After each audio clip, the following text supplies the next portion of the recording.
Salut tout le monde, c'est Alice, Alice et le petit lapin blanc et nous allons parler de la nouvelle lune du lundi 20 février 2023 à 8h05 du matin à 1 degré 22. Alors c'est grosso modo, hein, à 1 ou 2 secondes près ou minutes près, selon les uns les autres.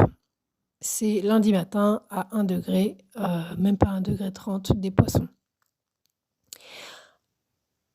Toujours en mode impro pour le moment.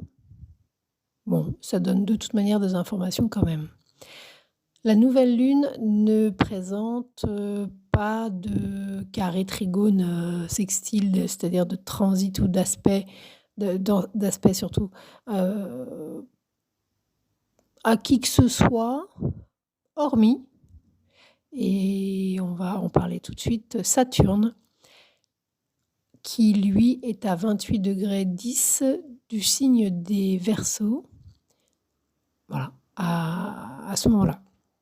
Alors, ce qui nous importe ici, c'est de souligner l'importance de Saturne. L'importance de Saturne, il est encore en Verseau, mais il y a quand même quelque chose du poisson. Non seulement par la nouvelle lune, auquel il est conjoint, il est à 3 degrés, même si c'est en signes différents. En plus, c'est des luminaires, donc c'est les deux luminaires. Donc, c'est évidemment une conjonction. Par ailleurs, le thème de la nouvelle lune, en l'édifiant à partir des coordonnées longitude et latitude de Paris, nous donne un ascendant poisson à 5 degrés des poissons, ce qui fait que la lune, le soleil et Saturne au moins sont en maison 12. Donc on retrouve une énergie très terminante. Alors, par ailleurs, à savoir aussi, le premier décan du signe des poissons est gouverné par la planète Saturne. Donc, c'est plutôt cohérent. Une nouvelle lune, c'est une coucherie entre papa et maman, entre le maternel et le paternel, entre le conscient, la rationalité, la raison, ce que l'on voit dans la lumière et ce que on ressent, ce qu'on accueille dans la nuit.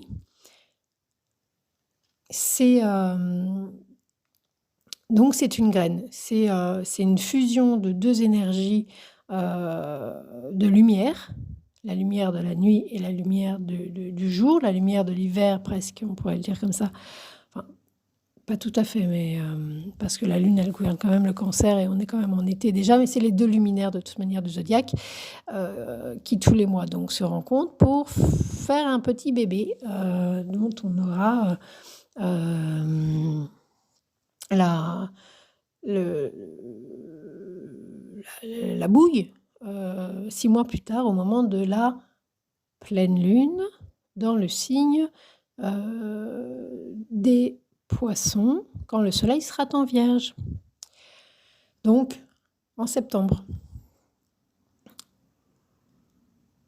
La lune et le soleil en poisson, c'est important cette année, d'autant plus qu'elle est conjointe à Saturne, parce que Saturne, d'ici 15 jours, entre en poisson jusqu'en 2026, pour 3 ans. Saturne, qui est une énergie de terminaison, c'est-à-dire de terminer, de fin, de clôturer dans la matière. C'est pas Pluton. Pluton, il transforme.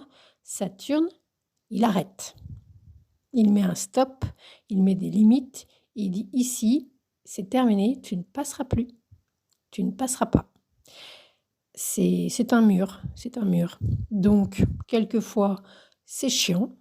Et donc, frustration, humiliation, c'est pas tant ça, c'est plutôt frustration et puis obéissance. Mais c'est pas pour rien, c'est pour. C'est pas uniquement pour enquiquiner le monde, c'est toujours pour grandir, se verticaliser, se responsabiliser, apprendre à être grand, apprendre à être soi-même sa propre référence, mais pas parce qu'on le vaut bien comme dit la pub, mais parce que on fait pas n'importe quoi. Savoir dire non, savoir dire oui. Si vous ne savez pas dire non, vous ne savez pas dire oui. C'est comme le jour et la nuit. S'il n'y a pas de jour, il n'y a pas de nuit. C'est le Sagittaire qui nous apprend le mieux ça, en ce sens que le Sagittaire, c'est maître du sens, c'est ce qui crée c'est pas ce qui crée, mais c'est ce qui, dans le zodiaque, nous apporte la notion maximale de symbolique. C'est-à-dire le symbolique, vous savez, c'est cette pièce de monnaie où il y a plein de mythes comme ça qui est séparée en deux, et puis on passe notre temps à chercher notre moitié. Et pour à nouveau être entier. Mais il y a toujours une fissure, donc on n'est jamais complètement entier. Et surtout, l'un ne fonctionne pas sans l'autre. Voilà, il n'y a pas de jour sans nuit, il n'y a pas de nuit sans jour, sauf éventuellement quand on vit au pôle Nord ou au pôle Sud, mais on ne vit pas au pôle Nord et on ne vit pas au pôle Sud. Et en l'occurrence, ça existe quand même, sauf que c'est pas la même temporalité. Il y a 6 mois de nuit et puis 6 mois de jour, mais ça, on est toujours dans le jour et la nuit. Voilà. Pourquoi je disais ça? Parce que je ne sais plus, mais la nouvelle lune en Poisson, cette année, est particulièrement édifiante ou notable à propos de l'énergie de Saturne, qui donc termine un cycle. Saturne y termine, mais il construit pour longtemps aussi, de manière stable et solide. C'est une colonne vertébrale, j'allais dire une colonne verticale également. C'est mieux pour une colonne d'ailleurs. C'est plus pratique. C'est l'ossature. Donc c'est ce qui reste après la mort, hein, quand aussi.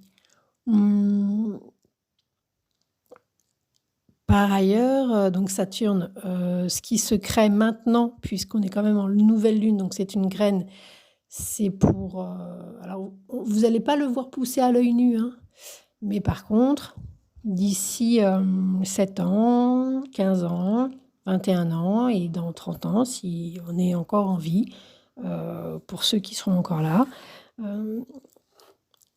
vous verrez, repensez à cette période de votre vie de mi-février, fin février 2023. Il y a quelque chose qui se met particulièrement en place de manière solide, peut-être des questions aussi, puisqu'on parlait d'os, de choses très concrètes comme de la pierre, des choses qui sont faites pour durer et puis peut-être pour donner l'exemple à d'autres personnes sans que... C'est pas une volonté, hein, avec Saturne, il n'a pas une volonté nécessairement de donner l'exemple, quoique, mais c'est comme ça. Il y a aussi d'ailleurs avec Saturne une énergie de c'est comme ça. Et plus vous luttez, plus vous souffrez avec Saturne. C'est-à-dire que l'éventail de Saturne, c'est de la peur à l'amour. Vous êtes dans la peur, on est dans la peur quand on s'accroche à quelque chose pour être sûr de je ne sais trop quoi. Être sûr de ceci, sûr de cela. À partir du moment où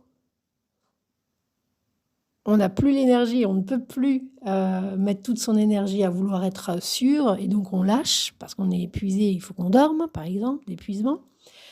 Il s'avère qu'on rentre dans une énergie d'amour et de confiance en soi. Saturne, en ce sens, c'est la plus belle énergie du zodiaque parce que c'est une énergie de tranquillité, d'apaisement, parce qu'on ne cherche pas à avoir de garantie. Et c'est à partir de ce moment-là que les choses, on est tellement apaisé qu'on peut enfin aimer. Avant ça, on ne peut pas aimer, on est juste en train de boucher les trous, de mettre la tétine dans la bouche, alors qu'on n'a pas faim du tout. Voilà, on est dans le leurre. Avec Saturne, il n'y a pas de leurre, on est dans la réalité, c'est comme ça. Voilà. Donc plus on accepte les choses telles qu'elles sont, plus on les accueille telles qu'elles sont, on a quand même la lune qui est là, c'est une énergie d'accueil, plus on est tranquille, peut-être un peu effectivement sérieux, rationnel. On n'a pas tellement envie de rigoler avec Saturne. On n'est pas là pour faire le fanfaron. Ça ne veut pas dire que Saturne n'a pas d'humour, c'est plutôt un humour à l'anglaise, éventuellement. Mais c'est sérieux avec Saturne, voilà, c'est sérieux. C'est sérieux, donc c'est pas qu'il faut que ça serve nécessairement à quelque chose, mais on a des priorités. Voilà. On a des priorités avec Saturne et le reste, on peut être assez sec et sévère parce que franchement, on a autre chose à faire. Voilà, on cherche pas à se faire des copains et des copines avec Saturne, pas du tout. On s'en fout.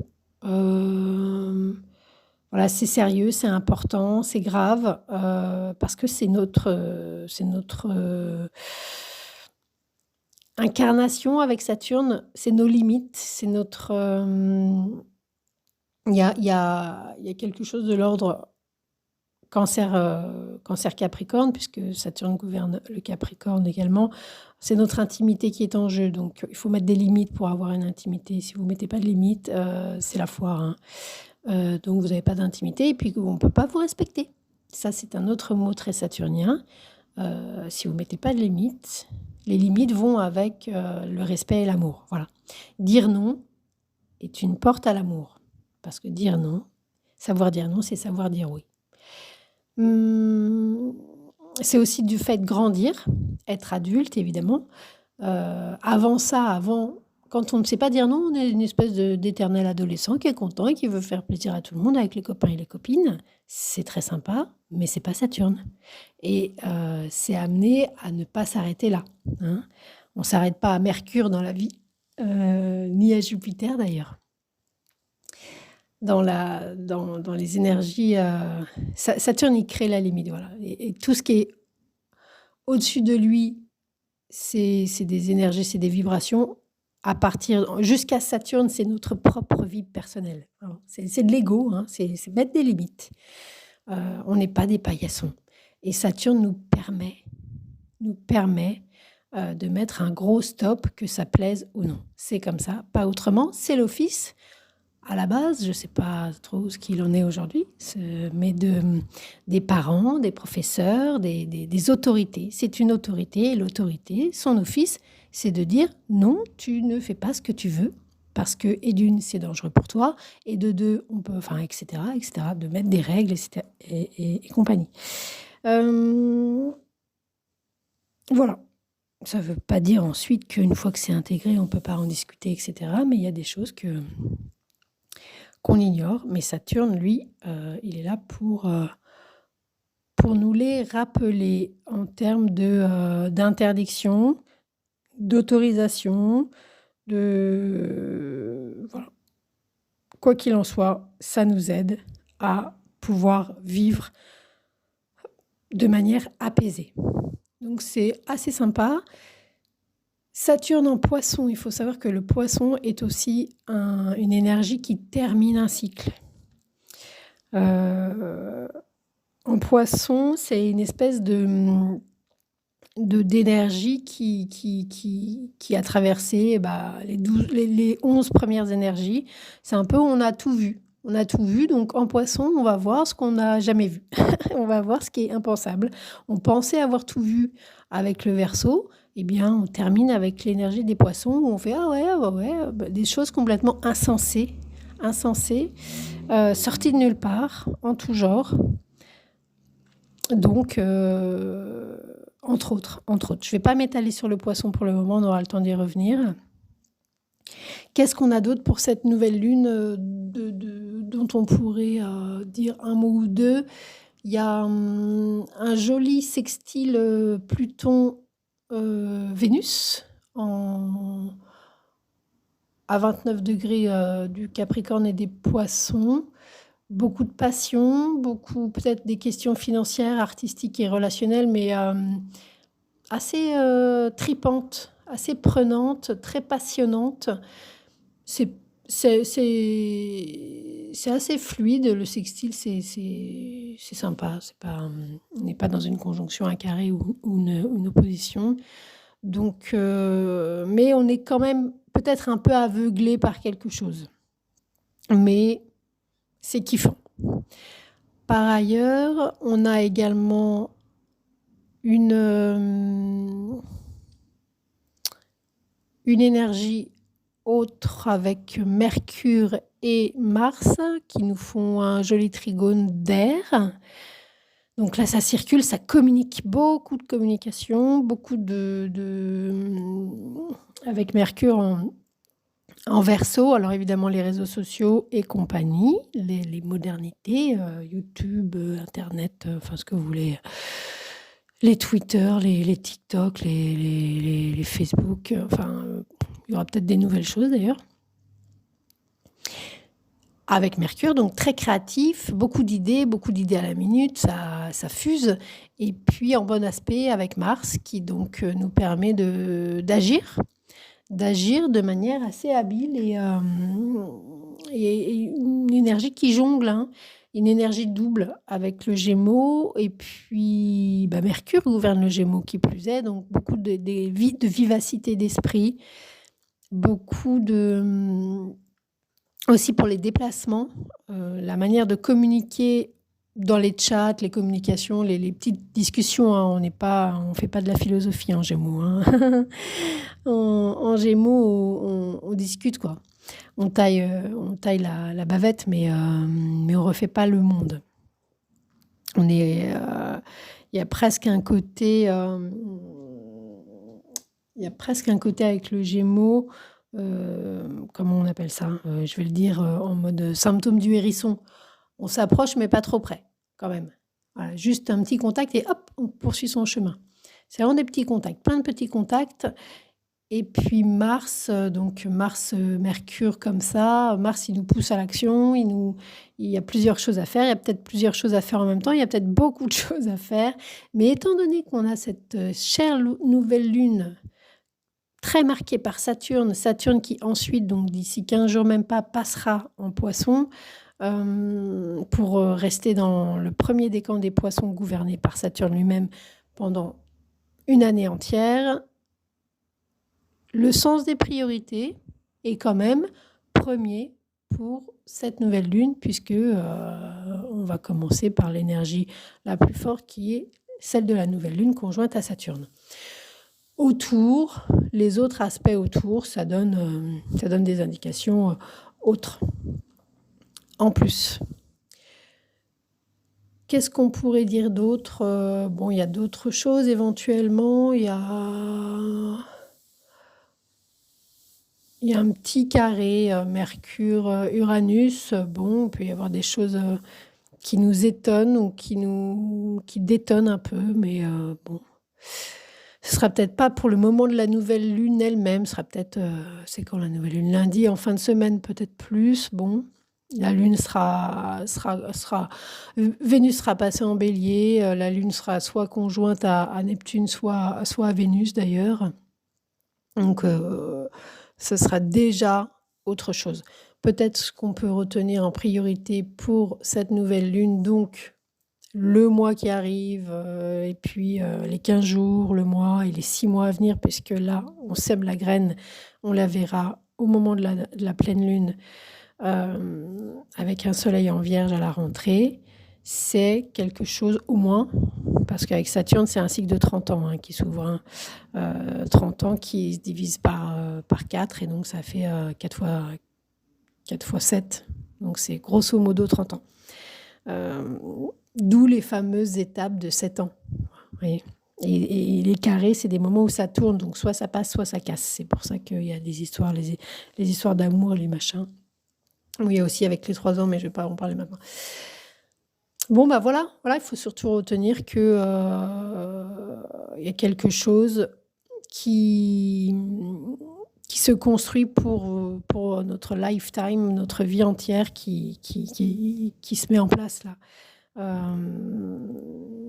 Qui se met en place peut-être d'une manière un peu sortie de nulle part, hein. On est en Poisson quasi, le thème est en maison 12 pour la nouvelle lune et Saturne.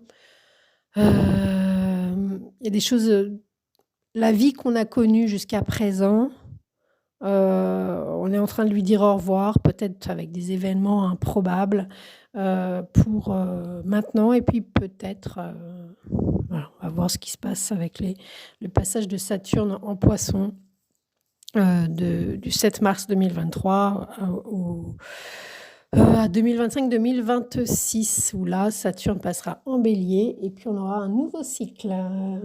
Mais pour le moment, on va commencer par terminer. Voilà, c'est un peu le mot de la nouvelle lune. On va commencer par terminer. Merci beaucoup, c'était Alice.